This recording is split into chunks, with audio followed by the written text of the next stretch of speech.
की ओर से हम लोग यहाँ दतिया में पत्रकार वार्ता करने आए हैं। पत्रकार वार्ता करने के बाद पूरे दतिया क्षेत्र में हम लोग घूम के जन जागरण करेंगे, पर्चे बांटेंगे। और ये जो आप सामने बंधन देख रहे हैं, ये कलावा नहीं है, राम बंधन है। इसको लेके यथाशीघ्र हम लोगों को पूरे मध्य प्रदेश की 36 सीटें आ रही, वैसे 29 आती हैं, 7 हम लोगों ने और मांगी है। 36 सीटों पे आके हम लोगों को कलावा बांध के काम करना है कि तुम्हें राम को कॉल, जिन्होंने 3 साल का वादा किया था और 9 साल 2 महीने हो गए, अभी तक बुंदेलखंड राज्य निर्माण के लिए ढका नहीं हुआ है, इसलिए इस बार इन्हें हरा दो। अटल बिहारी वाजपेयी जी ने भी हम लोगों से यही कहा था, जिस दिन हराने की क्षमता ले आओगे उस दिन ये बुंदेलखंड चिल्लाने लगेंगे।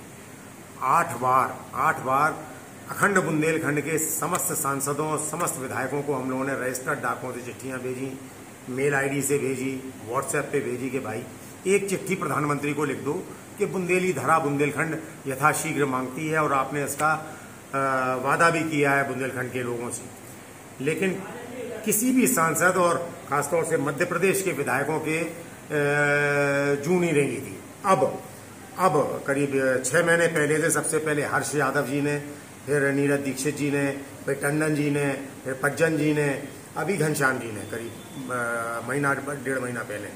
अब इन 5-6 विधायकों ने चिट्ठी लिखी है प्रधानमंत्री को, लेकिन बाकी विधायक जाने क्यों चुप है, मुझे समझ में नहीं आ रहा। जबकि जब बुंदेलखंड आता है तो ये चुनावी बुंदेली बन जाते हैं, और चुनावी बुंदेली बन के ये बार बार चिल्लाते हैं कि तुम्हारा पसीना गिरेगा, हम खून बहा देंगे।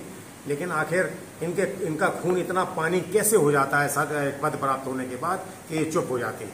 अब इन्हें अपनी कथनी को करनी में परिणित करना पड़ेगा या गद्दी छोड़ना पड़ेगा। हम लोगों ने कमर कस ली है, सर पे कफन बांध लिया है, और यह निर्णय ले लिया है कि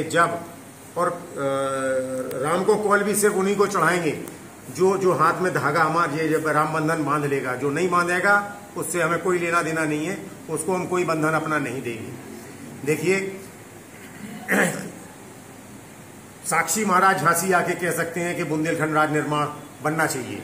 प्रज्ञा ठाकुर जो वहां की सांसद हैं भोपाल की, वो ललितपुर आके कह सकती हैं कि बिना बुंदेलखंड बने यहाँ का विकास संभव नहीं है। पुष्पेंद्र सिंह चंदेल जो हमीरपुर के सांसद हैं, उत्तर प्रदेश के हमीरपुर के, वो 4 बार लोकसभा में बात उठा सकते हैं। लेकिन जो 8 अन्य सांसद हैं वो क्यों चुप हैं? अभी हाल ही में 31 तारीख को इन 8 सांसदों का मुखौटा लगाकर हमने पुतला फूका है। अब अगला जो पुतला फूकेंगे वो दशानन का होगा, उसमें मोदी जी भी लगेंगे, उसमें अमित शाह भी लगेंगे। क्योंकि मोदी जी ने जो झूठ बोला है वो 3 साल का वादा करके बोला है, और जो अमित शाह जी बोल गए वो तो और बड़ा झूठ है कि बुंदेलखंड में कुछ और करने की आवश्यकता नहीं है। हम अब सिर्फ यहाँ अवैध खनन रोक दो तो हर बुंदेली को एक मारुति कार मिल जाएगी। भैया मेरे अमित शाह जी, एक उस बुंदेली का नाम आप बता दो जिसको आपने एक मारुति कार दे दी हो।